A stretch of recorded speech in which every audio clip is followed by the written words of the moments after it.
video you will see how to remove page break in LibreOffice Writer. It's very easy.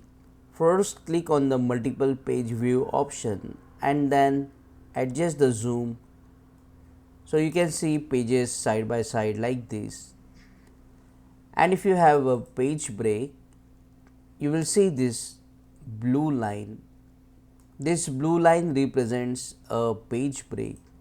To remove the page break, you need to click on the line and you will see here the option of page break. This is a blue box and you need to click on the drop down, and here the option of delete page break is available. You just need to click on this option and the page break will be deleted. Let's do that. So after clicking on the page break, as you can see, the page break has been deleted. Click on that like button, comment below and let me know if this video solved your problem. And don't forget to check out these useful videos if you want to learn more about LibreOffice Writer quickly. See you again in the next one.